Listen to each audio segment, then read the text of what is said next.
Alhamdulillah, ahibati fillah, dalam kesempatan pagi hari ini, di waktu yang mubarak, bulan Ramadan, yang Allah jadikan padanya keberkahan, waktu yang kita dianjurkan oleh Nabi SAW, ya baghil khair, aqbil, ya baghiyal khair, akbir, ya baghiyal khair, aqbil, wa ya baghiyal syarr, aksir. Wahai orang-orang yang menginginkan kebaikan, maka sambutlah, datangilah kebaikan tersebut. Barang siapa yang ingin melakukan satu kemaksiatan, maka kurangilah maksiat tersebut. Bulan Ramadan adalah bulan yang Allah ciptakan yakhluqu ma yasha wa yakhtar. Ya, Allah Subhanahu wa taala yang menciptakan sesuai dengan kehendak Allah Subhanahu wa taala, dan Allah yang memilih.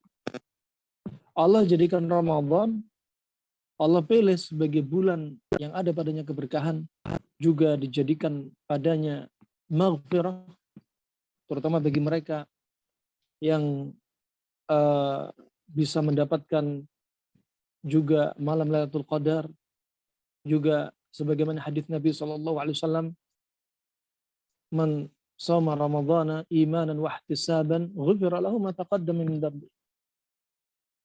Fa ihtisab itu di dalam hati, termasuk amalan hati.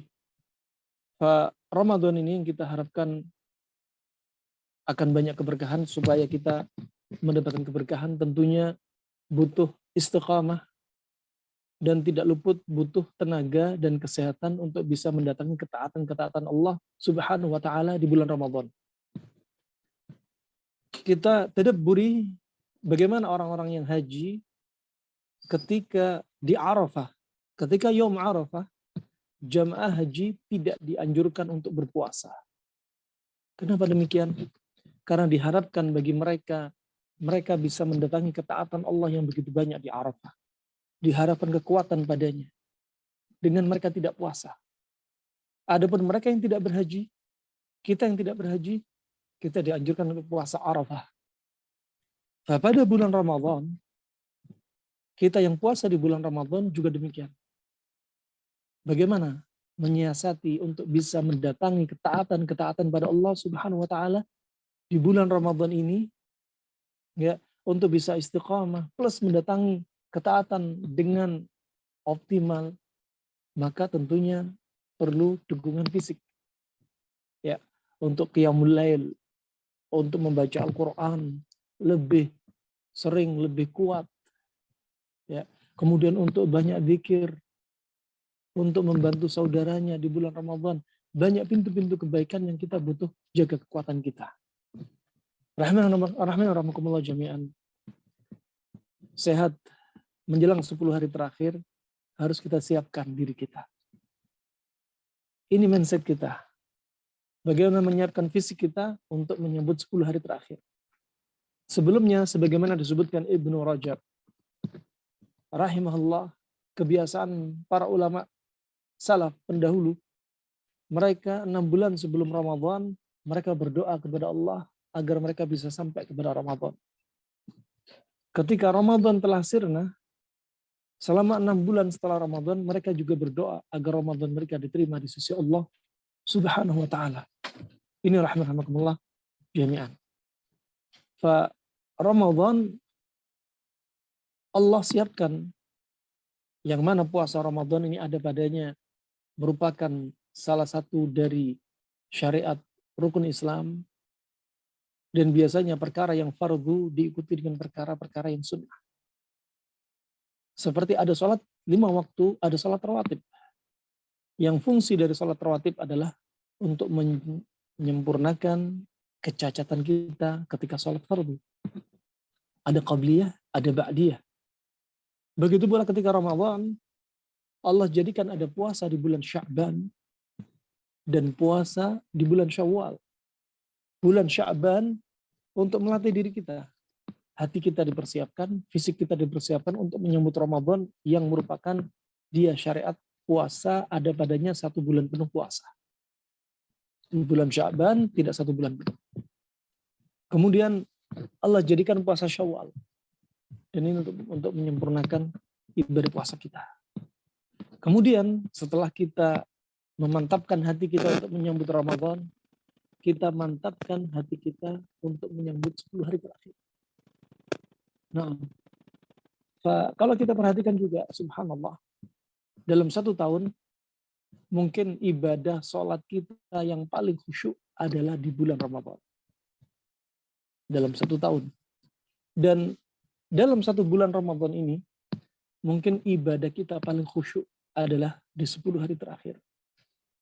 Dan di 10 hari terakhir, ibadah kita paling khusyuk adalah ketika kita menghidupkan malam-malam untuk mencari malam ganjil dari malam Lailatul Qadar. Inilah rahmatullah jami'an. Untuk mencari malam Lailatul Qadar, ya, butuh istiqamah. Ya, tidak terlepas dari fisik. Sebagaimana Nabi telah bersabda dalam riwayat Imam Muslim, ya, al-mu'min al-qawi khairun wa ahabbu ila Allah minal mu'min al-dha'if. Seorang mukmin yang kuat, ya, mukmin yang kuat itu paling dicinta di sisi Allah dan paling baik di sisi Allah daripada mukmin yang lemah. Kuat di sini asal hukumnya kuat iman. Tetapi ternyata kuat iman tidak lepas dari kebutuhan kuat fisik. Sebagaimana disebutkan Syekh Saleh Al-Fauzan hafizahullah taala. Seperti ketika kita berjihad, kita perlu biaya, kita perlu kuda, kita perlu tenaga untuk mempersiapkan fisik juga kita butuhkan untuk mendatangi yaitu puncak dari kejayaan ini. Demikian untuk mendatangi puncak-puncaknya Ramadan di 10 hari terakhir, kita juga butuh fisik yang kuat untuk begadang. Nah, subhanallah rahmatullah jami'an. Sangat disesalkan kalau kita menjadi orang yang meremehkan 10 hari terakhir. Yang naasnya 10 hari terakhir malah jarang di masjid. Yang awalnya Ramadan dia sering di masjid. 10 hari terakhir masjid sepi. 10 hari terakhir mal-mal ramai dengan shopping-shopping, jalan-jalan macet. Di masjid gak ada yang macet. Nah, ini perlu diperhatikan rahmatullah. Sampai-sampai kata Ibnu Qayyim rahimahullah, seandainya malam Lailatul Qadar ada pada satu malam dalam satu tahun, niscaya saya akan hidupkan semua malam tersebut dalam satu tahun. Sedangkan malam Lailatul Qadar bukan pada satu tahun, hanya pada 10 hari. Maka jangan malas untuk mendapatkan di antara satu malam dari 10 hari ini. Rahimahullah jami'an. Saudara-saudaraku muslim dan muslimah, demikian. Kalau kita lihat kebiasaan Nabi SAW, kita akan mendapatkan contoh yang baik. Bagaimana kebiasaan terkhususnya ketika menghadapi Ramadan, menghadapi 10 hari terakhir. Bagaimana sih Nabi SAW? Allah sudah berfirman, laqad kana lakum fi Rasulillahi uswatun hasan liman kana yarjullaha wal yawmal akhir. Dan sungguh pada diri Rasulullah itu ada padanya contoh yang baik untuk kita. Bagi mereka yang mengharap perjumpaan dengan Allah dan hari akhir. Maka kita contoh Rasulullah SAW. Kita contoh Rasulullah SAW dari sisi agamanya, itu penting. Ya. Kalau kita beribadah ikhlas tapi tidak mencontoh apa yang Nabi ajarkan, ibadah kita nggak diterima. Nah, kalau ibadah kita, masya Allah, mencocoki bimbingan Nabi, tapi nggak ikhlas juga nggak diterima. Maka yang dibutuhkan adalah ikhlas plus sesuai dengan bimbingan Nabi SAW. Wa ini rahmatullah jami'an. Dalam urusan agama mutlak kita butuh bimbingan Nabi. Dan ternyata ketika urusan dunia, kalau kita telah juga demikian. Ada padanya sebaik-baik contoh pada Nabi SAW. Dan sebagian para sahabat radhiyallahu anhum ajma'in melakukan apa yang disukai Nabi SAW tanpa Nabi perintah, tanpa Nabi suruh. Contoh dari hadis yaitu Anas bin Malik dan Ibnu Umar ketika melihat Nabi SAW suka makan labu kuning dan dendeng. Apa kata Anas? Semenjak saat ini saya tidak lagi membiarkan labu kuning tersisa. Nah, mereka menyukai apa yang Nabi suka tanpa Nabi perintah. Karena mereka meyakini pasti ada hikmahnya. Nah, begitu pula Jabir bin Abdullah ketika melihat Nabi SAW suka makan cuka dengan roti gandum. Semenjak itu dia suka dengan cuka dan roti gandum. Bukan berarti Nabi nggak ada makanan yang lainnya. Ada makanan yang lainnya. Tapi ketika Nabi, mereka dilihat ya apa yang disukai Nabi, mereka langsung mengamalkan apa yang disukai Nabi SAW. Ya, walaupun tentang urusan dunia sekalipun. Rahman wa rahmakumullah jami'an. Wa syahrul siyam, syahrul qiyam, syahrul Quran sebentar lagi akan sirna dari kita, menjauhi kita. Akan menghindari kita. Tamu dari Allah yang datang kepada kita akan sekali pergi dari kita. Maka dari itu mindset seperti ini hadirkan. Agar kita tidak menjadi orang yang melalaikan keutamaan-keutamaan di bulan Ramadan. Wa syahrul mubarak ini, bulan yang penuh keberkahan ini, ya, yang Allah turunkan padanya 10 hari terakhir, itu ada padanya kebaikan yang sangat banyak. Pahala, ganjaran yang sangat banyak yang dijanjikan oleh Allah Subhanahu wa taala. Keutamaannya yang merupakan kekhususan di bulan Ramadan, yang tidak ada pada malam-malam lainnya di luar bulan Ramadan. Yang pertama perlu kita pahami, bagaimana hidupnya Nabi SAW di bulan Ramadan dari 10 hari terakhir ini. Perlu kita contoh. Nah, karena beliau sebaik-baik contoh bagi kita. Yang pertama adalah sebagaimana datang dari Aisyah radhiyallahu anha dari riwayat Imam Muslim, kana Rasulullah sallallahu alaihi wasallam yajtahidu fil 'ashr al-awakhir ma la yajtahid fi ghairihi. Nabi sallallahu alaihi wasallam betul-betul semangat di malam 10 hari terakhir, yang semangat beliau di 10 hari terakhir ini enggak ada di malam-malam yang lainnya. Ini berarti Rasulullah betul-betul sungguh-sungguh di 10 malam hari terakhir.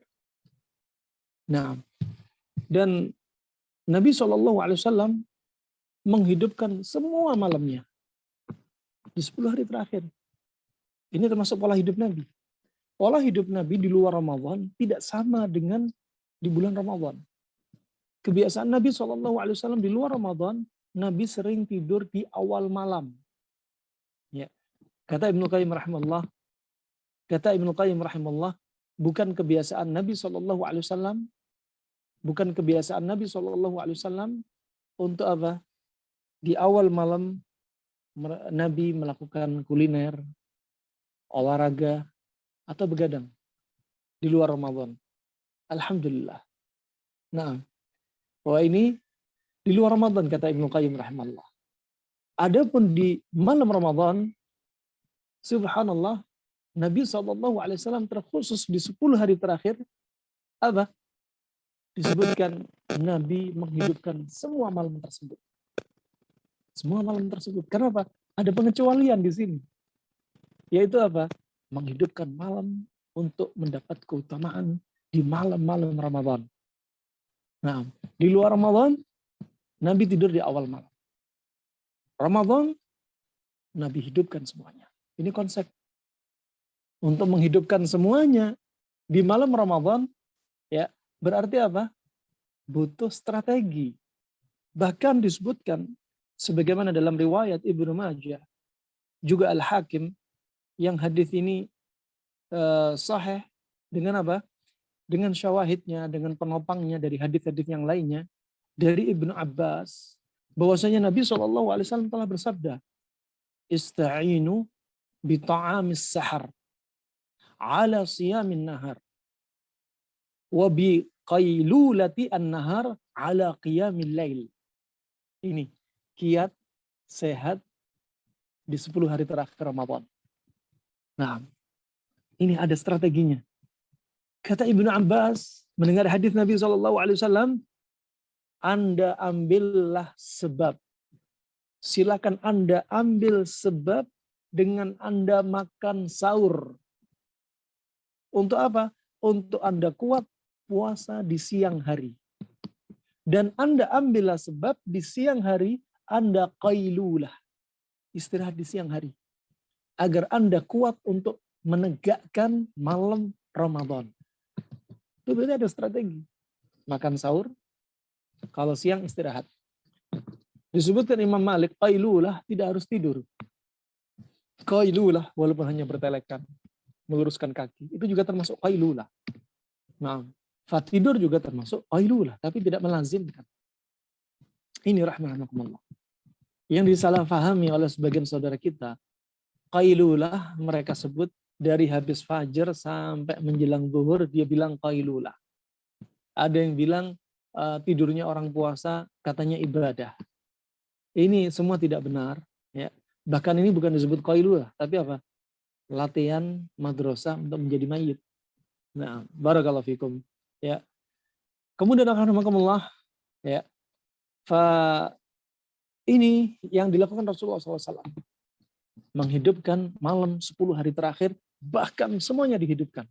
Ya. Nabi SAW yang dilakukan pada malam-malam tersebut dengan banyak-banyak apa? Salat, dengan banyak doa, banyak istighfar, dan amalan-amalan yang lainnya. Amalan-amalan yang lainnya. Juga bahkan Nabi SAW juga bersabda, afdhalus sadaqah sadaqatun fi Ramadan. Sebaik-baik sedekah adalah sedekah di bulan Ramadan. Nah, ini amalan kebaikan dilakukan Nabi SAW dalam keadaan dia sudah dijamin masuk surga, tapi kondisi beliau menghidupkan malam-malam Ramadan, terutama 10 hari terakhir, ya, mengalahkan kondisi siapa? Kondisi orang yang belum dijamin masuk surga. Kita ini nggak dijamin masuk surga. Dan kondisi kita nggak seperti ibadahnya Nabi. Nabi SAW sudah dijamin masuk surga. Tapi ibadahnya, subhanallah, didatangin pintu-pintu ibadah oleh Nabi SAW. Bahkan disebutkan Ibnu Abbas, karena Nabi SAW ajwadu bil khair min rihil mursalah. Bahkan Nabi SAW dalam hal kebaikan, kedermawanan, ya, dia melebihi dari cepatnya angin yang berhembus. Ini Nabi SAW. Tentunya ini semua butuh fisik. Ya, Nabi SAW bukanlah orang yang gendut, bukanlah orang yang gemuk, tidak terlalu tinggi, tidak terlalu pendek. Nah, Nabi SAW fisiknya kuat. Juga Nabi SAW dengan fisik kuat ini dia tetap menjaga makanan dia. Bagaimana tidak? Allah sudah berfirman dalam surat Abasa ayat 24, "Falyanzuril insanu ila ta'am." Maka hendaknya manusia lihatlah makanan yang dia makan. Lihatlah makanan yang dia makan dari sisi halal apa haram. Ya. Lihatlah makanan yang dia makan, pantangan bagi dia apa enggak. Lihatlah makanan yang dia makan, makanan yang disukai bagi dia apa enggak. Lihatlah makanan yang dimakan, kombinasinya benar apa enggak. Juga perlu ditadabburi, lihatlah makanan yang dimakan dari teori kedokteran lainnya di jadwal-jadwal organ yang direkomendasi untuk makan makanan tersebut. Banyak yang perlu ditelaah. Nah, perkara dunia Nabi juga melihat. Bukan hanya halal haram, tapi kesukaan apa bukan kesukaannya Nabi lihat. Sebagaimana datang dari Sahih Bukhari dari Maimunah, salah satu istri Nabi SAW, ketika itu Nabi SAW dibawakan hidangan hasil buruan Khalid bin Walid dan Ibnu Abbas. Kemudian dimasak, diolah oleh Maimunah radhiyallahu anha. Dan Maimunah adalah bibi dari Khalid bin Walid dan Ibnu Abbas. Jadi mahram. Ketika hendak makan berjamaah di rumahnya Maimunah, Nabi dihidangkan 3 menu makanan. Lahmud dhab, daging kadal Arab. Ya. Kemudian aqid, keju, dan saman, minyak sapi. Pertama, daging kadal Arab jangan disamakan dengan daging biawak. Sebagaimana yang diterjemahkan oleh saudara-saudara kita orang Indonesia. Sangat beda sekali daging kadal Arab sama biawak. Bedanya antara halal dan haram. Daging kadal Arab makanannya hanya serangga. Ya, dan sebagian tanam-tanaman di padang pasir yang tersisa. Hijau-hijauan yang kecil-kecil. Ya. Dan dia tidak punya cakar, tidak punya taring. Adapun biawak, dia punya cakar, punya taring, makan ayam, makan bangkai, makan ular, dan dia termasuk ciri-ciri hewan yang diharamkan untuk dikonsumsi. Wah, Nabi SAW ketika dihidangkan makanan ini, daging kadal Arab, Nabi enggan untuk makan. Kemudian ditanya oleh Khalid bin Walid dan Ibn Abbas, aharamun hu? Apakah daging ini haram? Kemudian kata Rasulullah SAW, laisa biharam, innama huwa laisa bi ardi qaumi fa ana ajidu fi nafsi u'afu. Ini enggak haram. Cuma aku mendapati diriku menjaga dari makanan ini. Kenapa? Karena kaum Quraisy, kaumku tidak makan makanan seperti ini. Kata Ibnu Qayyim rahimahullah taala, ini ada padanya kaidah yang sangat besar dari ilmu pengobatan. Jika seseorang tidak suka dengan makanan, jangan dipaksa makan. Karena kalau dia paksa makanan yang tidak dia suka, maka bahaya yang ditimbulkan lebih banyak daripada manfaatnya. Bahaya dari sisi agama, khawatir mencela makanan. Dari Abu Hurairah, dia telah berkata, sebagaimana riwayat Imam Bukhari Muslim, kata beliau, maka Nabi SAW sabba ta'aman qad in ishtaha wa akala wa illa taraka. Nabi nggak pernah mencela makanan selama hidupnya. Kalau suka dimakan, kalau nggak ditinggalin. Itu kebiasaan Nabi.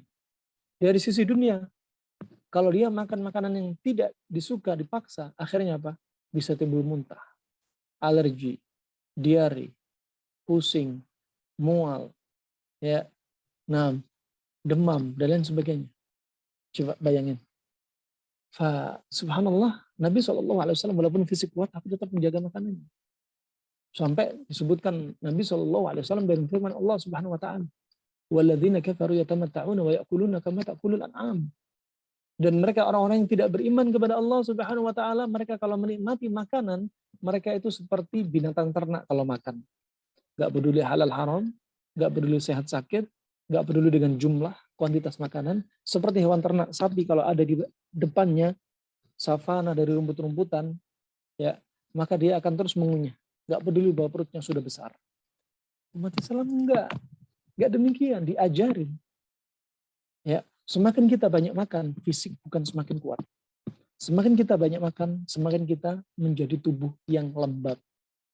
Tubuh yang lembab inilah akan menjadi potensi penyakit, patogen, virus, bakteri, jamur akan menjadikan apa? Tubuh kita sebagai media dan inang untuk tempat tinggal dan berkembang biak. Maka bukan solusi. Anda menghidupkan 10 hari terakhir dengan menyiapkan makan buka dan sahur menu yang banyak. Bukan solusi. Karena mayoritas penyebab penyakit dari luar tubuh kita, dari sekian banyak faktor, faktor nomor 1 adalah makanan. Adapun faktor dari dalam jiwa, dari sekian banyak faktor, faktor yang terbesar adalah psikis kita. Maka ketika hendak memasuki 10 hari terakhir, siapkan makanan yang benar. Biar Anda nggak sakit di 10 hari terakhir. Ya, siapkan psikis yang benar. Mindset kita mau menyambut 10 hari terakhir. Kita ingin mendapatkan malam Lailatul Qadar. Ini rahmatullah jami'an. Rasulullah SAW, ya, sebagaimana disebutkan Aisyah juga dalam riwayat Imam Bukhari dan Imam Muslim, karena Rasulullah SAW idza dakhala ala 'ashar ahya al-lail wa ayqadha ahlah wa jadda wa shadda al-mi'zar. Kata Aisyah radhiyallahu anha, istri Nabi SAW yang paling banyak meriwayatkan hadis dari Nabi SAW dari kalangan wanita, termasuk istri yang paling cerdas. Dan dia melihat Nabi SAW jika masuk pada 10 hari terakhir, beliau menghidupkan semua malamnya dan beliau membangunkan istrinya. Dan dalam keadaan beliau bersungguh-sungguh, ya, dan beliau mengencangkan ikat pinggangnya, mengencangkan, ya, pakaiannya. Ya, ini sebagai apa? Gambaran bahwasanya apa? Rasulullah mengencangkan kainnya, bajunya, sarungnya, ya, sebagai ibarat apa? Bahwasanya beliau ya'tazilu an-nisa, beliau menjauhi istri-istrinya, menyibukkan di masjid untuk ibadah. Dan Ramadan Allah syariatkan pada tahun kedua Hijriah. Nah, di bulan Sya'ban. Dan Rasulullah SAW mendapati Ramadan 9 Ramadan. Dan Rasulullah mendapati Ramadan semua dalam keadaan beliau mendapati i'tikaf. Kecuali ketika hendak wafatnya Nabi SAW, beliau mendapati Ramadan hanya 20 hari. Nah, ini rahmatullah jami'an. Nah, dan ini menunjukkan indahnya syariat Islam. Dengan dimulai kita rukun Islam yang pertama syahadat hanya dengan lisan. Rukun kedua naik dengan sholat, lisan dan gerakan ada di situ. Rukun ketiga baru zakat. Ya, sampai disebutkan oleh Imam Al-Mawardi dalam kitabnya Adabud Dunya Waddin, ya, tabiatnya manusia itu kikir, bakhil, pelit. Seandainya zakat menjadi rukun Islam yang pertama, niscaya akan sedikit sekali umatnya Nabi Muhammad yang masuk Islam. Ya, ada berpendapat puasa dulu baru zakat. Kemudian zakat. Nah, zakat, kemudian apa puasa? Ketika puasa semua ada. Sebelumnya itu termasuk atau terkandung pada puasa di bulan Ramadan. Lisan banyak didapati, makanya dijuluki Syahrul Quran. Banyak baca Al-Quran, banyak zikir, banyak istighfar. Nah, kemudian sholat, ya, ada gerakan juga. Ditambah, bukan hanya rawatib sama fardu, tapi ditambah sholat tarawih. Ya. Kemudian ada juga zakat, ada zakat fitr. Nah, juga ada di situ apa? Banyak-banyak infak dan sedekah terkait dengan harta. Afdhalus sadaqah sadaqatun fi Ramadan, kata Nabi. Sebaik-baik sedekah adalah sedekah di bulan Ramadan. Kemudian baru haji. Ini menunjukkan apa? Yaitu apa? Pelan-pelan. Ya, sebagaimana dikatakan ketika naik Safa, Marwah, ya, dari air Zam-Zam, kita baca apa? Nabda'u bima bada Allah. Ya, kita mulai dengan apa? Yang Allah ajarkan kepada kita untuk kita mulai, yaitu bertahap. Sesuai dengan tahapannya. Sama. Untuk masuk Islam, rukun Islam itu bertahap. Dan ada padanya hikmah dari syariat Allah Subhanahu wa taala dari rukun Islam yang seperti ini. Ini rahman wa rahmatullah jami'an. Nabi SAW mengencangkan ikat pinggangnya, ya, sarungnya, pakaiannya untuk apa? Artinya menjauhi istrinya dan menyibukkan diri dengan ibadah. Beliau membangunkan istrinya, ya, untuk bangun. Untuk apa? Menghidupkan malam. Bukan membangunkan istrinya untuk apa? Mendatangi syahwatnya. Bukan. Nah, ini di malam Ramadan, 10 hari terakhir khususnya, beliau hidupkan betul seluruh malamnya. Kemudian akhirnya disebutkan Aisyah juga dalam riwayat Imam Ahmad, karena Nabi SAW yukhallitu al-ishrin bi salatin wa saumin wa naumin fa idza kana al-ashar syammara wa shadda al-mi'zar. Ya. Dulu Nabi SAW ketika di 10 atau 20 hari pertama, ya, Nabi SAW sholat, puasa, juga tidur. Ya. Tapi kalau sudah sampai 10 hari terakhir, maka beliau apa? Melipat bajunya, artinya apa? Beliau siap-siap untuk semangat. Ya. Dan mengikat ikat pinggangnya. Dan menjauhi istrinya dan menyibukkan dengan ibadah. Ini kebiasaan Nabi SAW di 10 hari terakhir. Kemudian yang kedua, termasuk kebiasaan Nabi SAW di 10 hari terakhir, Nabi sering membangunkan istrinya untuk sholat, dzikir, dan doa. Dan ini semangat Nabi SAW. Ya, untuk apa? Menikmati dan memanfaatkan apa? Malam yang mubarakah. Ya, malam yang penuh dengan keberkahan. Ya, sebagaimana dikabarkan oleh Aisyah radhiyallahu anha, kana Rasulullah sallallahu alaihi wasallam idza dakhala ala ashar ahya al-lail wa iqadha ahla wa jadda wa shadda al-mi'zar. Nah, bahwa Nabi SAW menghidupkan apa malam-malamnya, membangunkan keluarganya bersungguh-sungguh dan mengikat ikat pinggangnya, yaitu menjauhi para istrinya. Nah, dulu Rasulullah Sallallahu Alaihi Wasallam mengetuk pintu putrinya juga, bukan hanya istrinya, tapi putrinya itu Fatimah. Ya, mengetuk rumah Fatimah dan Ali suaminya. Ya, kemudian berkata kepada Ali dan Fatimah, kepada putri dan menantunya ini, Rasulullah berkata, ala taquman fatusalliyan. Nah, kenapa kalian enggak bangun, kemudian kalian berdua sholat? Nah, hadits muttafaqun alaih. Nah, ini kebiasaan Nabi SAW. Ya, membangunkan keluarganya. Kemudian rahmatullah, di sini menunjukkan 10 Ramadan bukan hanya sebenarnya pola makan saja, bukan, tapi apa? Mindset, semangat juga perlu ditingkatkan untuk apa? Mendapatkan Ramadan ini.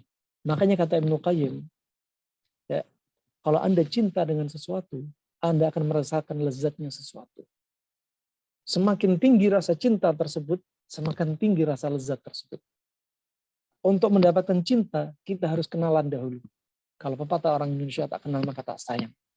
Makanya kita perlu tahu siapa sih Ramadan, apa sih puasa di bulan Ramadan. Kalau kita semakin kenal, ya, maka kita akan semakin sayang dan cinta.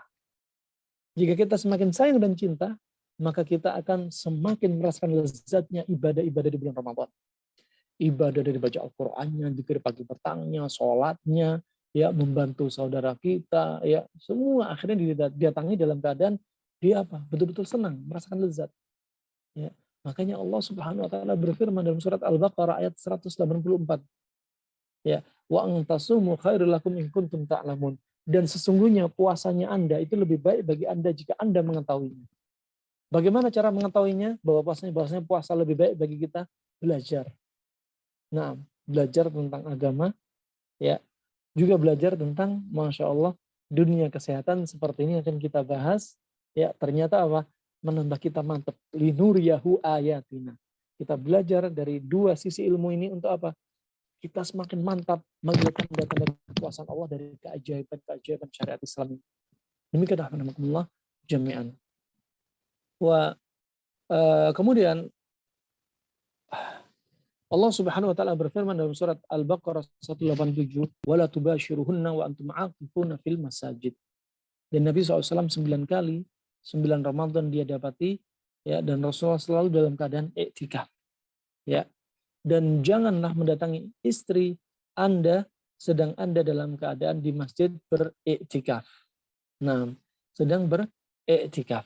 Ini rahmatullah. Nah,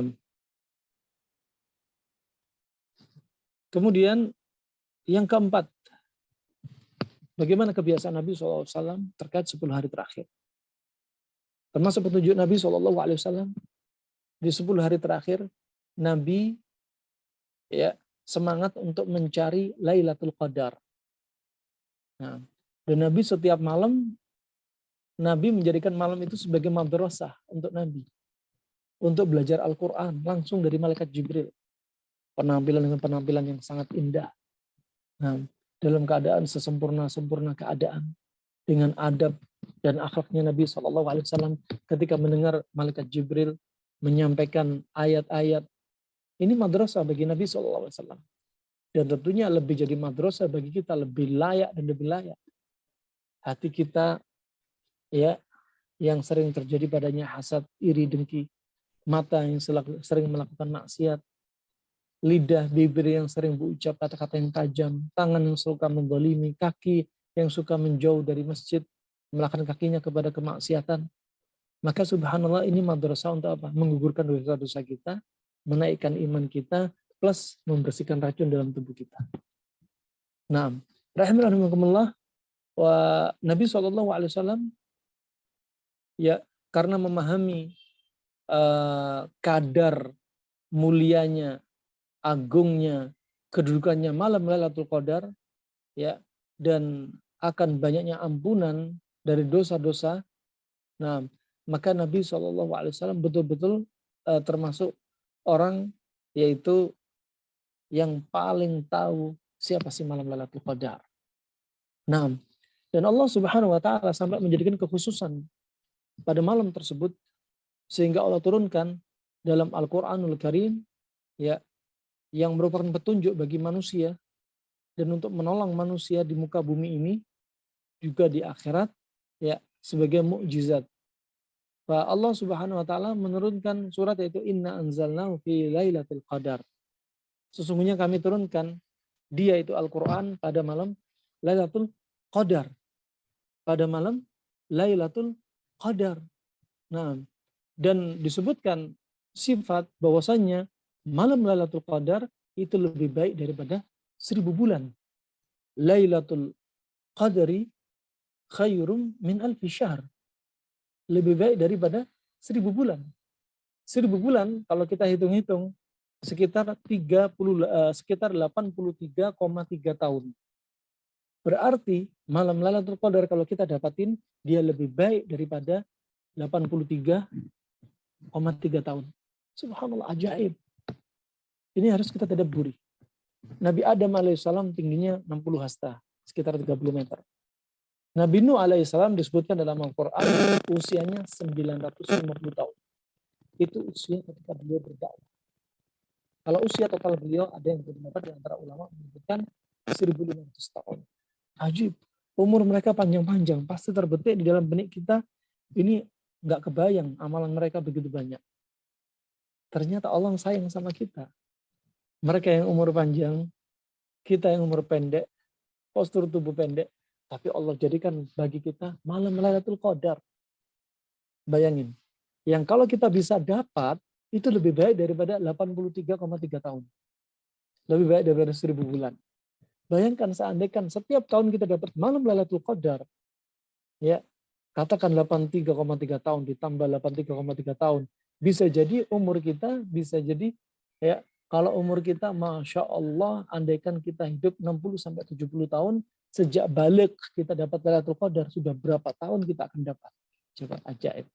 Ini sayangnya Allah sama kita, dengan umur pendek, postur tubuh pendek, Allah jadikan amalan-amalan yang kita tidak kalah pentingnya, kita tidak kalah keutamaannya dengan mereka-mereka yang subhanallah, ya, umurnya panjang dan postur tubuhnya besar. Nah, ini rahmatullah, kecuali para nabi. Ya, ini termasuk hikmah manusia nggak bisa menyamai para nabi, para rasul. Ini rahmatullah jami'an. Allah jadikan juga dalam surat tersebut, ya, Allah jadikan sifat apa? Malam tersebut malam yang penuh dengan berkah, bahkan banyak keberkahan dan kebaikan. Ya, inna anzalnahu fi lailatin mubarakah. Ya, dalam surat Ad-Dukhan disebutkan tentang apa? Malam Lailatul Qadar. Kami turunkan di Al-Qur'an pada malam mubarakah. Malam yang penuh dengan keberkahan. Ya. Kemudian subhanallah, Allah sebutkan yang berikutnya, bahwasanya malaikat turun di malam tersebut dan ruh, yaitu malaikat Jibril, ya. Allah sebutkan malaikat dengan malaikah, adapun khusus malaikat Jibril dijuluki dengan ar-ruh, ya. Yang subhanallah, karena saking banyaknya keberkahan di malam tersebut, termasuk malaikat turun di muka bumi, ya. Karena apa? Kebaikan, keberkahan dan rahmat dari Allah Subhanahu wa taala. Malaikat turun ke bumi. Bahkan disebutkan oleh Ibnu Rajab dalam satu riwayat, Ibnu Rajab Al-Hambali dalam satu riwayat, ternyata apa di antaranya, malaikat turun bahkan apa? Adaduhum kal hasa. Jumlah mereka bahkan seperti kerikil-kerikil yang ada di muka bumi. Banyaknya malaikat yang turun di muka bumi. Ya, tanazzalul malaikatu warruhu fiha. Tanazzalul malaikah. Tanazzal artinya apa? Malaikat sering turun. Ya, malaikat warruh, ruh itu malaikat Jibril. Nah, pada malam tersebut. Ini rahmatullah jami'an. Kemudian yang kelima, Allah sifati, ya, bahwasanya keselamatan bagi mereka yang mendapati malam Lailatul Qadar, yang setan tidak mampu menggoda mereka, tidak mampu mengganggu mereka, dan keselamatan bagi kaum mukminin sebagaimana Allah sebutkan dalam surat Al-Qadar ayat kelima, ya, salamun hiya hatta matla'il fajr, yaitu kebaikan, keselamatan bagi yaitu malam-malam tersebut sampai kapan? Sampai terbitnya matahari. Bahkan disebutkan sebagian malam itu jarang atau tidak diturunkan penyakit. Malaikat juga turun dalam jumlah yang sangat banyak. Ya, ini rahmatullah jami'an. Malam Lailatul Qadar yang kita tunggu-tunggu. Makanya dalam hadits muttafaqun alaih, ya, man qama Lailatul Qadri imanan wa ihtisaban ghufira lahu ma taqaddama min dhanbi. Barang siapa yang menegakkan malam Lailatul Qadar dalam keadaan dia beriman, ihtisab, amalan hati berharap nih, ya, Allah akan ampuni dia dalam dosa-dosa dia yang telah lalu, itu diampuni oleh Allah Subhanahu wa taala. Sangat disesalkan kalau di bulan Ramadan kita nggak dapat malam Lailatul Qadar 10 hari terakhir ini, kemudian apa? Nasallallahu afiyah, bukan menjadi insan yang diampuni. Lalu kapan lagi akan diampuni oleh Allah Subhanahu wa taala? Ramadan yang seperti ini dijanjikan, dia nggak mau mencari sebab untuk mendapatkan ampunan. Nah, kemudian rahmatullah, Nabi SAW juga bersabda mengingatkan kita dalam hadis muttafaqun alaih, taharru lailatul qadar. Ya. Fil ashri al-awakhir min Ramadan. Hendaknya kalian semangat mencari apa? Malam Lailatul Qadar di 10 hari terakhir dari bulan Ramadan ini. Namanya semangat berarti butuh apa? Butuh tekad, butuh niat, dikuatin, plus butuh fisik. Ya, butuh tenaga. Karena niat kuat tapi fisik lemah tidak akan mendukung. Atau fisik kuat tapi nggak punya niat. Badan keker, ikut nge-gym, tapi masjid di sebelah aja tidak didatangi. Ini apa? Fisik kuat tapi niat nggak ada. Makanya dibutuhkan apa? Niat sama fisik yang kuat. Nah, juga tentunya ilmu dibutuhkan dalam apa? Semua ibadah. Barakallahu fikum. Kemudian rahman wa rahmakumullah jami'an. Untuk mendapati malam Lailatul Qadar dalam keadaan kuat, ya, di antaranya selain tadi disebutkan di antaranya sahur, perlu sahur. Jadi hadis Ibnu Abbas riwayat Ibnu Majah Al-Hakim, ya, sahurlah Anda agar kuat puasa di siang hari. Istirahatlah siang biar kuat untuk menegakkan ibadah di malam hari. Itu termasuk strategi atau teknik untuk menghidupkan 10 hari terakhir. Nah, subhanallah, untuk menghidupkan 10 hari terakhir, jangan banyak makan. Semakin Anda banyak makan, semakin ngantuk. Semakin banyak makan, tubuh terasa berat. Semakin banyak makan, ya, akan timbul banyak masalah kesehatan. Minimalnya kembung, pusing, badan demam, banyak sendawa. Nah, belum lagi sakit mah, belum lagi diare dan lain sebagainya. Sedangkan dia dalam keadaan apa? Membutuhkan fisik yang kuat. Nah, sahur harus diatur mindsetnya. Ya, sahur yang benar. Nah, di antaranya apa? Cukup sahur yang minimalis. Tanpa Anda harus sahur yang memberatkan tubuh Anda. Cukup sahur kurma. Apalagi kalau kurma dengan pasangannya. Ya, disebutkan dari Abu Hurairah, riwayat Abu Daud, kata Nabi SAW, nikmat suhurul mu'min at-tamr. Senikmat-nikmat menu sahurnya seorang mukmin adalah kurma.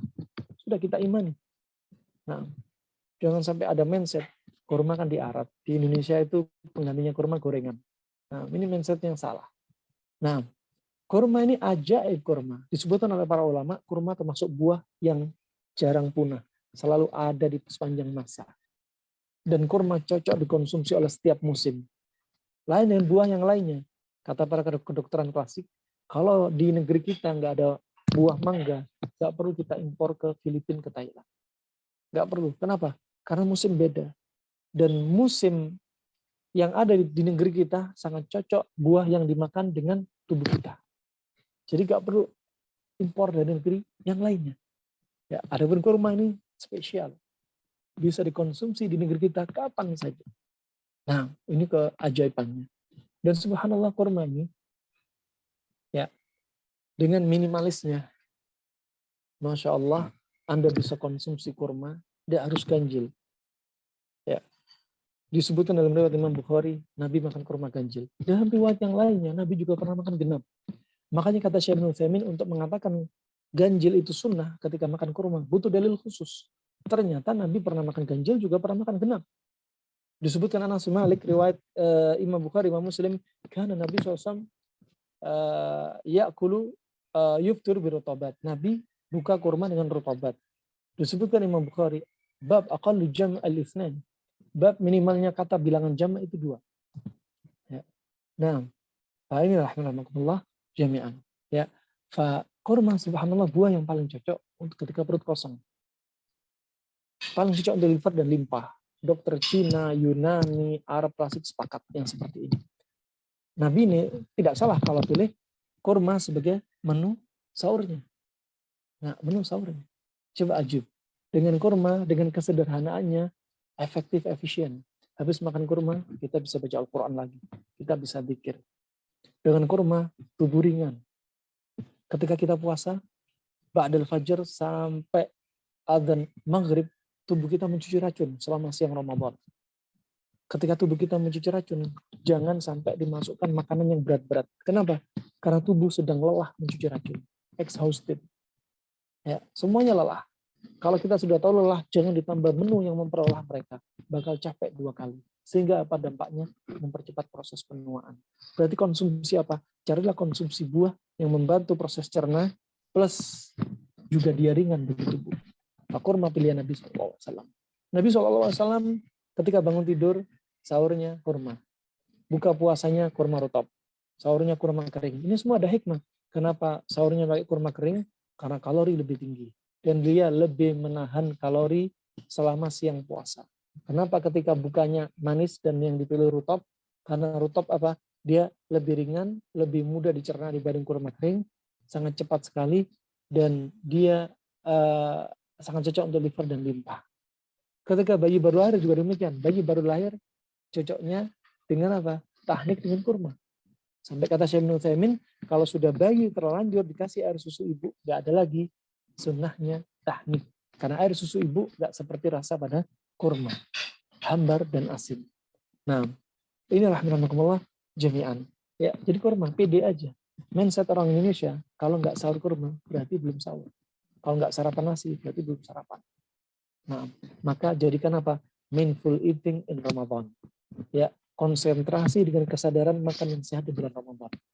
Nah, ini rahmatullah sehingga tubuh Anda ringan. Lain halnya dengan menu makan berat. Setelah sholat fajar, dia berat, ngantuk, tubuh berat, lelah. Kenapa? Karena tubuh sedang mencuci racun, ditambah tugasnya diperlelah dengan pola makan kita.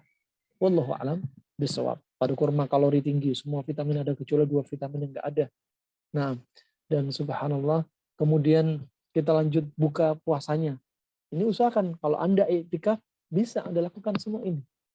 Ya, justru Anda iktikaf dengan menu simpel lebih dibutuhkan daripada Anda minta kirim nasi, minta kirim ini untuk sahur macam-macam. Maka ketika sahur cari menu yang manis dan buah kurma adalah buah yang paling manis. Ya, jangan sahur yang pedas-pedas, pecel misalkan. Jangan sahurnya pahit-pahit, sop broto wali misalkan. Jangan sahurnya yang masam-masam, asinan misalkan. Jangan sahurnya subhanallah asin-asin misalkan. Jangan. Maka pilih yang manis. Doa keajaiban. Biar Anda apa? Selalu dalam keadaan istiqamah dan kuat mendatangi 10 hari terakhir dari ibadah-ibadah ini. Ketika buka puasa, kurma rutop. Kenapa? Biar kurma rutop cepat disebarkan ke tubuh. Tidak perlu setelah kurma rutop, kemudian Anda tambahi gorengan, minum es susu, kemudian tambah nasi, baru sholat maghrib. Salah. Bahkan kata Syekh Ibnu Utsaimin ada sunnah yang tersembunyi di sini. Disebutkan Anas bin Malik dari riwayat Bukhari dan Muslim, karena Nabi SAW yuftiru birutobat, ya bukannya kurma rutop, sehingga doanya buka puasa apa dhahabat dhama'u wabtalatil uruq wa thabata al-ajru insyaallah taala bilang rasa dahaga dan basalah kerongkongan dengan apa? Kurma rutop. Kemudian apa disebutkan di situ? Qabla ayyusalliya. Ya, qabla ayyusalliya. Sebelum sholat. Di sini ada yang tersembunyi, sunnah. Habis makan kurma, langsung sholat. Tidak perlu makan besar. Ini coba, kata Syekh Ibnu Utsaimin, sunnah yang tersembunyi. Habis makan kurma, langsung sholat. Kemudian ulama klasik menyebutkan di antara hikmahnya, antara makan buah kurma, jangan digandeng, didekatin sama nasi atau hewan. Kenapa? Akan menimbulkan pembusukan di usus. Bahkan sebagian ulama klasik, ahli kedokteran, ya di zaman Ibnu Qayyim dan sekitarnya mengatakan, kalau Anda makan besar plus makan buah, sama dengan Anda makan racun. Nah, kenapa? Karena mereka paham bahayanya. Makanya jangan jadikan buah menu dessert, menu penutup. Juga makan kurma ketika buka puasa jangan dekat-dekat sama makan besar Anda. Makan kurma, kalau minum air dikit aja. Nggak usah 1 gelas dihabisin, dikit aja, sholat, dikasih jarak. Nah, sebagiannya menjadikan ini sunnah, berdalil dengan firman Allah Subhanahu wa taala, wa fakihatin mimma yatakhayyarun wa lahmi ta'rin mimma yashtahun. Mereka para penghuni surga kalau makan buah-buahan seperti mereka pilih, kemudian baru makan daging. Huruf waw di situ memberikan makna jarak. Jadi antara buah sama daging dikasih jarak. Tapi berkata Imam Al-Khattabi nggak bisa dikatakan sunnah. Untuk mengatakan sunnah butuh dalil khusus. Ini yang benar. Tapi dari ilmu kedokteran, kesehatan, ya walaupun ini bukan sunnah, tapi ini termasuk konsep kesehatan. Nah, barakallahu fikum. Nah, subhanallah, jadi sholat dulu. Habis makan kurma nggak perlu cemilan yang lainnya. Anda sholat, kemudian setelah sholat Anda makan besar. Kata Anas bin Malik, kalau Nabi nggak dapat kurma basah, Nabi beli kurma kering. Kalau nggak dapat kurma kering, baru minum air, itu pun ada caranya.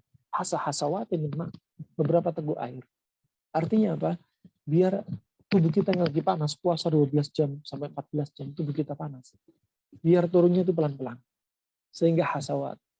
Jangan baru buka puasa, minum airnya banyak sekali. Jangan. Nggak direkomendasi. Bahkan kata Ibnu Qayyim, orang yang habis olahraga jangan langsung minum. Jangan langsung makan, jangan langsung mandi. Orang yang selepas hubungan intim, jangan langsung makan, jangan langsung minum, jangan langsung mandi. Nah, ini menunjukkan apa? Panas itu diturunkan pelan-pelan. Ya. Kemudian ketika Anda sholat tarawih, sholat qiyam, nggak perlu Anda ngemil. Masya Allah bacaannya panjang-panjang. Malam Lailatul Qadar biasanya kita 7 juz. Sholat tarawih dari jam 9 malam sampai setengah 4 misalkan. Di antara sholat ngemil, nggak perlu. Untuk kuat bukan ngemil, cukup air putih. Kenapa? Jam 8 atau jam 9 malam sampai jam 4 pagi pencernaan kita istirahat. Kalau istirahat jangan dikasih makanan. Akhirnya apa? Pencernaan nggak sempurna. Sehingga apa? Tersisa di usus dan terjadi pembusukan. Jadi plak, jadi gas, jadi berikutnya jadi darah kotor dan sebagainya. Inilah rahmatullah jami'an. Walaupun Anda sholat malam, Anda khatamin Al-Quran, sekali sholat misalkan, nah, atau berapa hari sekali, ya tetap ketika malam, Anda menghidupkan malam, nggak perlu Anda ngemil. Ronde 2, ronde 3, ronde 4. Sekali-kali boleh, tapi jangan jadikan rutinitas. Nah, begadang nggak harus Anda ngemil. Kalau Anda terpaksa ngemil, cukup air putih. Buah juga nggak bagus. Nah, wallahu alam bisawab. Ini di antara kiat sehat menjelang 10 Ramadan. Ya, siapkan diri kita, mindset kita, juga siapkan pola makan kita. Nah, kalau sudah pola makan ini dilanggar, ya, bukan berarti Anda makan nasi ketika sahur haram makruh, enggak ada. Sah-sah saja, tapi ini cara yang terbaik. Ya, kalau Anda salah pola makan, lihat sering sendawa, sering pusing, ya, kemudian sering kembung, kadang diare, kena GERD, sakit mah, keluhan Anda semua ini terkait pola makan. Kalau di bulan Ramadan, ya banyak ngeluh sakit mah, asam urat, rematik, gula darah, Masya Allah obesitas di bulan Ramadan. Nah, koreksi pola makan Anda, pasti ada yang nggak beres. Kalau di bulan Ramadan, semakin ada di antara kita berbuat maksiat, ya, semakin banyak maksiat didatangi, koreksi sholat Anda, sholat kita. Kenapa? Karena Allah sudah berfirman, Inna sholata tanha anil fahsya'i wal munkar. Sesungguhnya sholat itu mencegah seorang dari perbuatan kekejian dan munkar. Ya, kalau masih ada berbuat maksiat di bulan Ramadan, bahkan maksiatnya lebih parah di luar Ramadan daripada di luar Ramadan, maka bisa jadi sholatnya nggak diterima, nggak bisa mencegah dari perbuatan keji dan munkar. Bisa jadi sholatnya hanya diterima berapa persen, bisa jadi karena nggak khusyuk, bisa jadi sholatnya seperti munafik, wa idza qamu ila sholati qamu kusala. Ya, berdirinya sholatnya bermalas-malasan, atau bisa jadi fawailul lil musallin, kata Ibnu Abbas, celakalah orang yang sholat, ya, kata Ibnu Abbas memahami firman ayat ini, Allah ini, ya, celakalah orang yang sholat. Siapa mereka? Yaitu sholat, ya, yang mengakhirkan waktu dari tepat waktunya. Nah, wallahu a'lam bishawab, sepertinya ini saja yang bisa kami sampaikan. Selebihnya harap dimaklumi atas kekurangannya. Mungkin ada 1-2 pertanyaan. Tafadhol barakallahu fikum. Alhamdulillah, jazakallah khairan katsiran Ustaz atas penyampaiannya.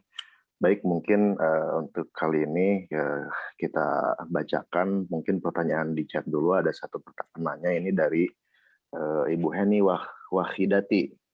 Assalamualaikum Ustaz, apakah i'tikaf itu harus malam hari? Andai siang hari berdiam sejenak di masjid, apakah bisa diniatkan i'tikaf? Tafadhol Ustaz. Barakallahu fikum. I'tikaf yang diajarkan Nabi SAW, ya, yang mana i'tikaf secara bahasa aslinya berdiam diri, menempati satu tempat, ya.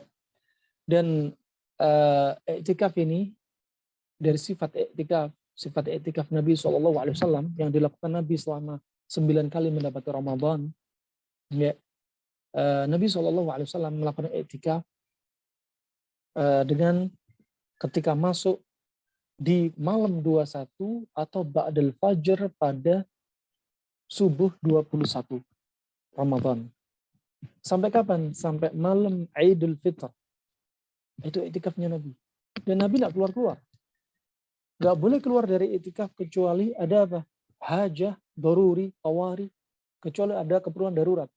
Seperti Nabi pernah keluar dari itikafnya ketika mengantarkan Aisyah yang selepas menengok Nabi, menjenguk Nabi di masjid.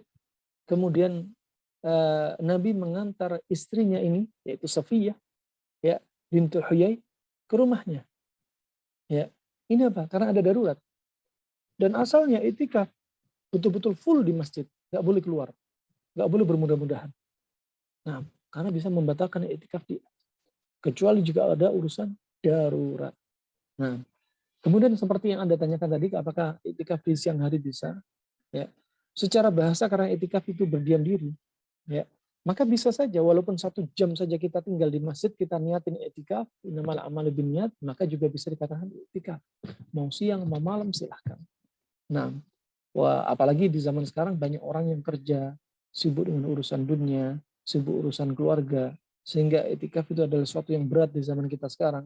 Maka tidak mengapa Anda pilih malam-malam untuk Anda ingin itikaf, atau kalau ada khawatir malam-malam ada sesuatu, maka dia itikafnya di siang hari pilih waktu hanya berapa jam, maka tidak masalah. Ya, tergantung niat, dan 1 jam pun bisa diniatkan untuk itikaf. Tetapi itikaf sesuai dengan sifat yang diajarkan Nabi bukan seperti demikian, ya, betul-betul full, ya. Wallahu a'lam bishawab. Barakallahu fiik. Kemudian pertanyaan selanjutnya, Ustadz, dari Katulistiwo Putra Abu Abdurrahman. Assalamualaikum warahmatullahi wabarakatuh, Ustadz. Kalau kedapatan semalaman suntuk nggak tidur pas iktikaf, kemudian tidur terbaiknya apa tetap siang atau boleh di waktu syuruk? Tafadhol, Ustadz. Barakallahu fikum. Nah, yang terbaik adalah setelah waktu syuruk kalau Anda terlalu lelah. Dan ini termasuk apa? Strategi untuk tetap kuat di 10 hari terakhir. Makanya apa yang ada di Ramadan itu apa? Beda dengan di luar Ramadan. Kita hidupkan malam semalam suntuk. Tentunya apa? Perlu dikodok tidurnya kita. Ya. Artinya apa? Tidur kita perlu diganti. Karena kalau kita nggak tidur terus menerus, pagi siang malam kita betul-betul fullin, akhirnya apa? La darar wala dirar. Nggak boleh mencelakakan diri sendiri, nggak boleh juga membahayakan orang lain. Nah, maka apa? Anda harus berstrategi. Kalau subhanallah puasa, kemudian Anda jarang tidur, lama-lama siapa yang kena? Liver akan kena.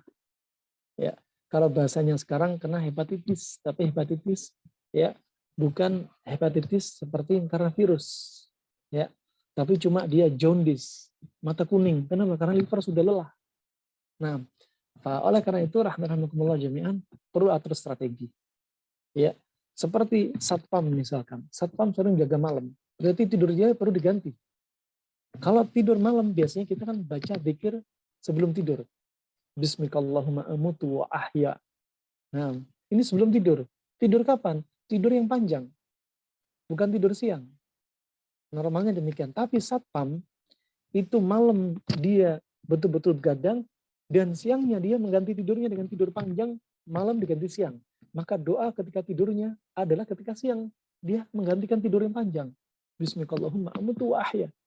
Demikian di bulan Ramadan, yang malamnya kita hidupkan bulan Ramadan, berarti tidur kita ketika baca doa tidur adalah ketika kita mengganti di tidur siang hari.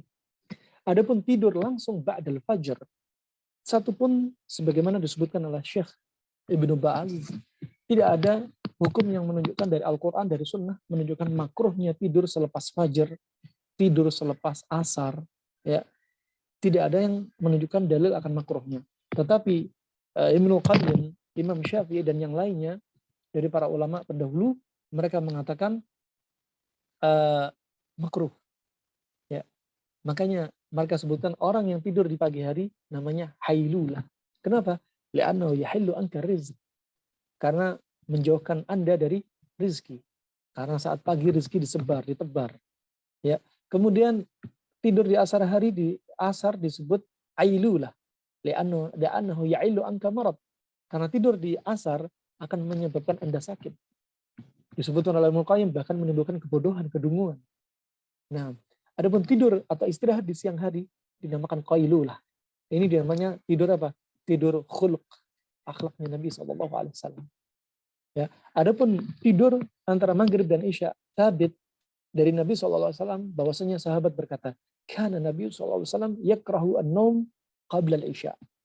Nabi SAW membenci tidur sebelum salat isya. Nah, Anda kalau tidur ba'dal fajar sudah tidak kuat misalkan, tidak mengapa. Tidak harus lazim setelah syuruk. Adapun setelah syuruk adalah pendapat ulama, tapi tidak ada dalil dari syariat ini yang melarangnya. Nah, apalagi ketika dibutuhkan lil hajah, maka tidak mengapa. Wallahu a'lam bishawab. Nah, untuk penanya selanjutnya ada Akhi Irwan Sukirman. Assalamualaikum warahmatullahi wabarakatuh. Assalamualaikum Ustaz. Izin bertanya di luar tema. Qadarullah kurang lebih 2 tahun ini, Ana ada keluhan di area lambung dan pernafasan berat.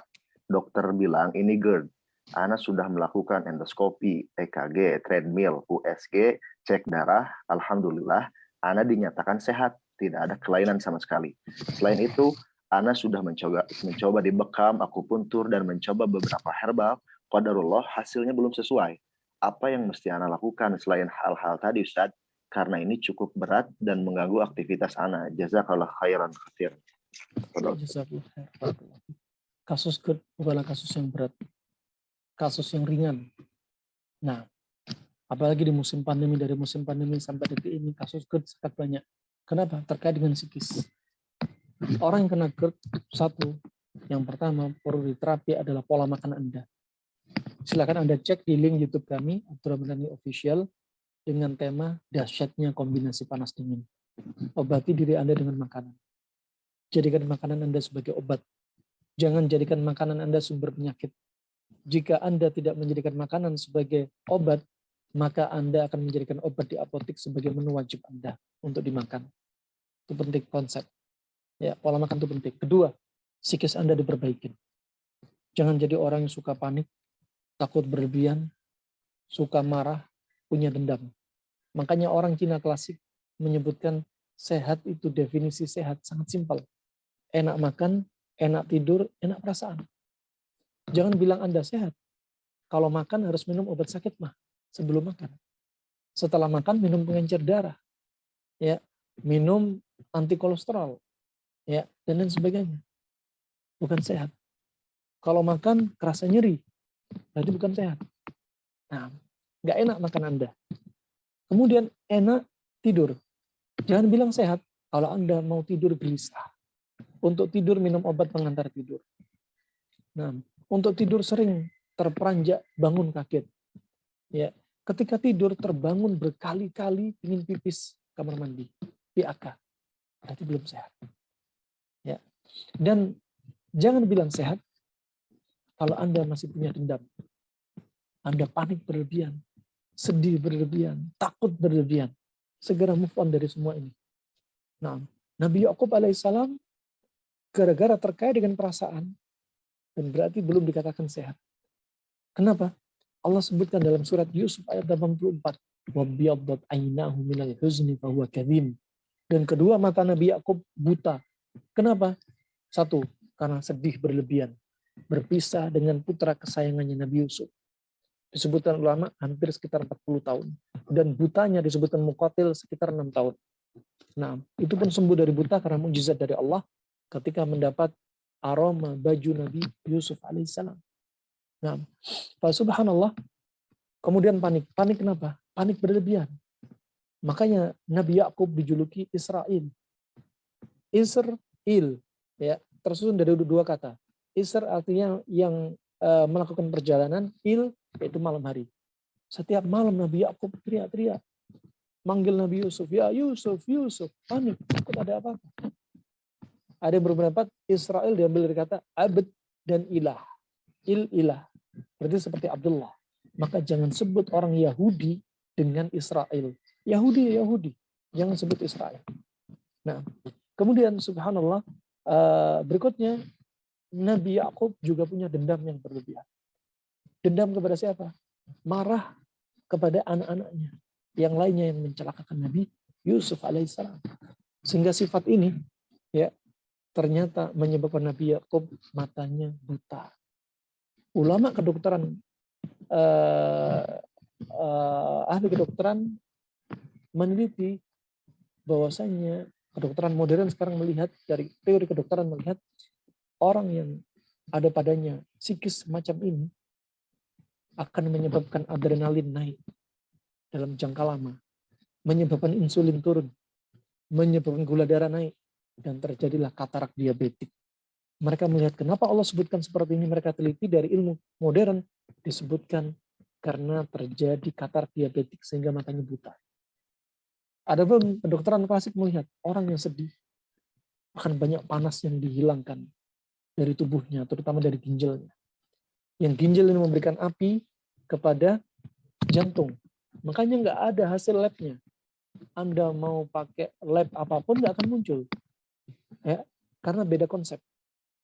Ginjal ketika Anda panik, takut, depresi, stres, ya, punya dendam, ya, maka ginjal ini akan apa? Termasuk mudah marah juga, akan banyak terbakar.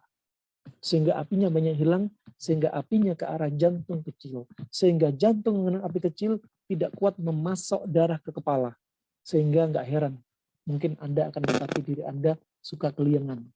Mata Anda kabur, telinga Anda suka berdenging, kadang tangan Anda bergetar tanpa sebab, kemudian Anda sering pipis. Ini semua adalah tanda-tanda. Kadang Anda merasakan sering lupa. Semua tanda apa? Asupan darah ke otak berkurang.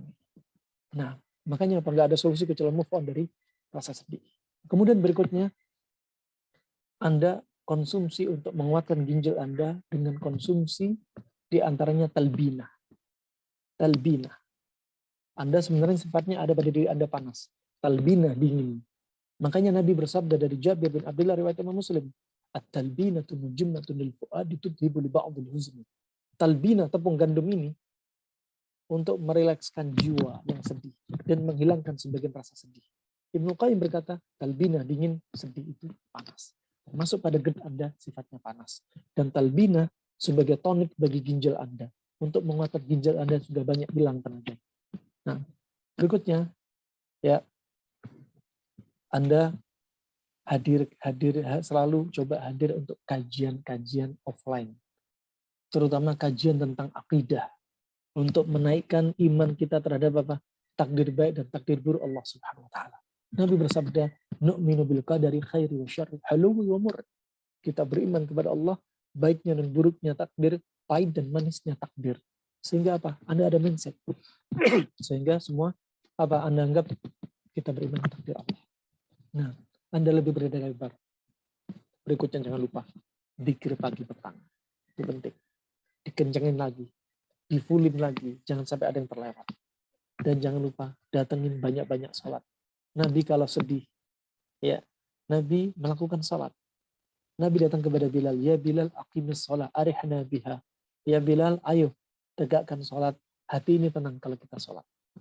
Nah, barakallahu fiik. Dan hindari pikiran yang berlebihan, plus Anda hindari makanan, minuman yang sifatnya panas. Jangan konsumsi cabai-cabean, merica, jahe, jangan. Ya, jangan konsumsi kambing terlalu banyak, jangan. Nasi terlalu banyak, jangan. Alhasil, simak berikutnya di link YouTube kami Abdul Madani Official dengan tema dahsyatnya kombinasi panas dingin. Semoga Allah sembuhkan Anda. Barakallahu fiik. Nah, Ustaz, mungkin untuk pertanyaan selanjutnya kita berikan kesempatan kepada ikhwan yang ingin bertanya langsung. Tafadhol. Apakah ada?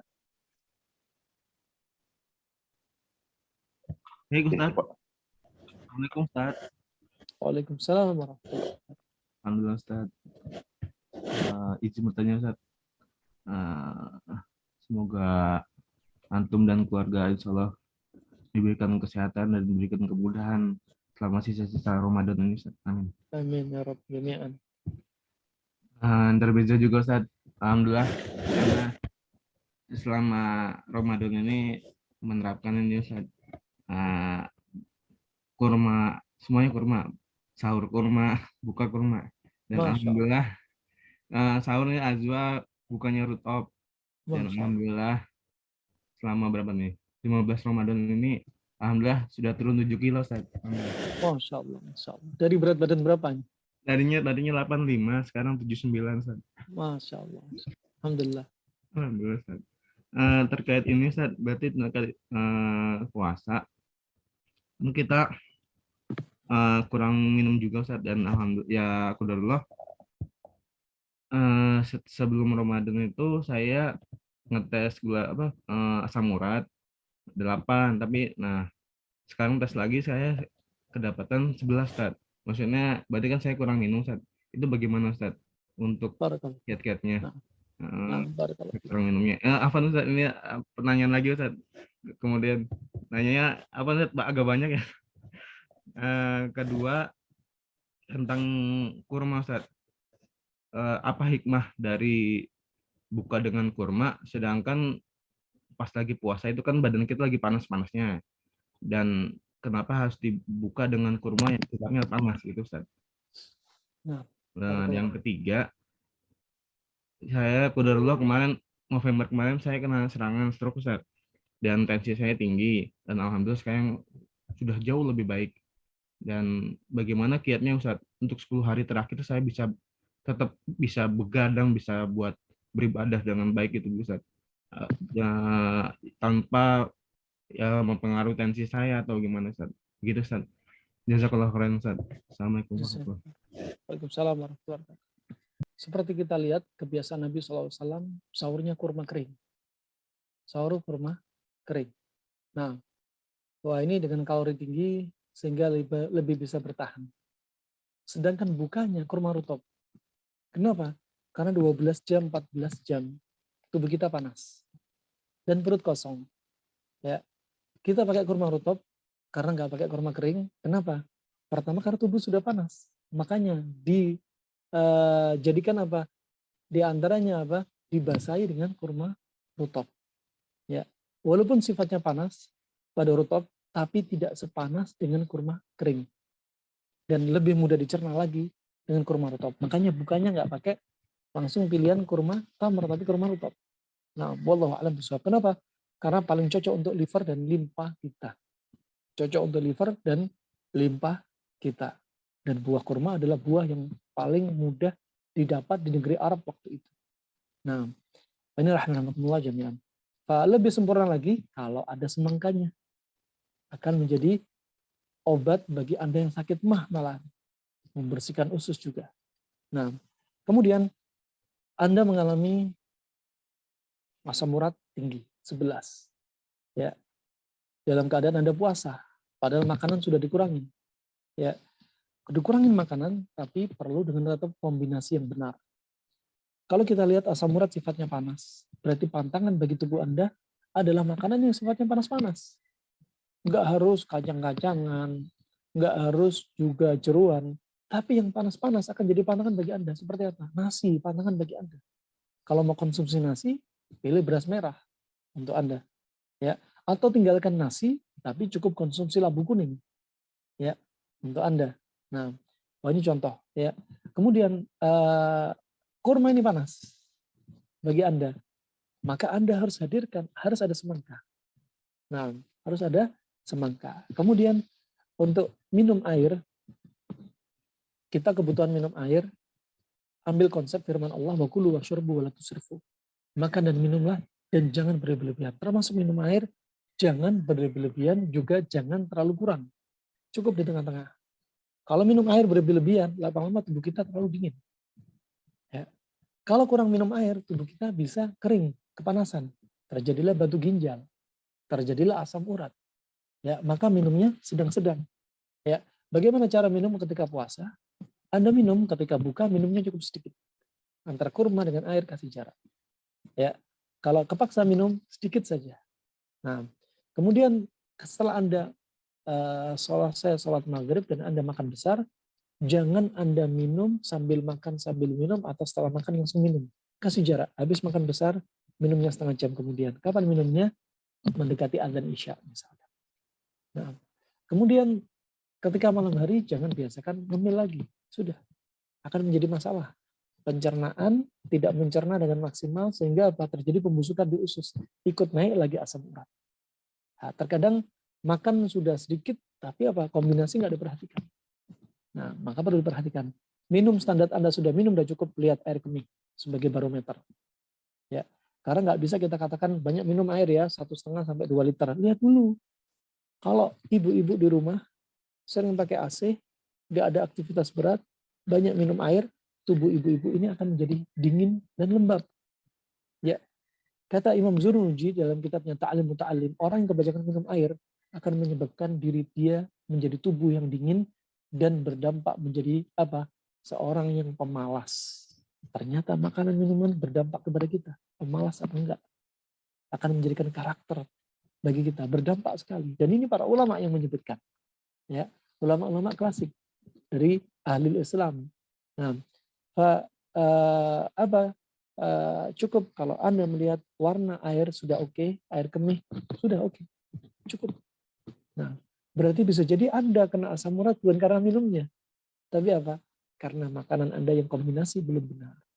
Nah, atau sebagian pantangan yang Anda belum cegah. Nah, inilah rahmatullah jami'an. Untuk kiat sehat di 10 hari terakhir, ini pola makan dibenerin. Itu aja. Nah, selanjutnya akan mengikuti proses dan selama sekitar 1 pekan 2 pekan Anda akan mengalami reaksi direct of cure atau healing crisis. Mungkin Anda lemes banget, mungkin BAB warnanya hitam, mungkin pusing, mungkin sering kembung, itu di awal-awal. Ya. Tapi setelah itu Anda akan merasakan lezatnya dengan pola makan seperti ini. Wallahu a'lam bishawab.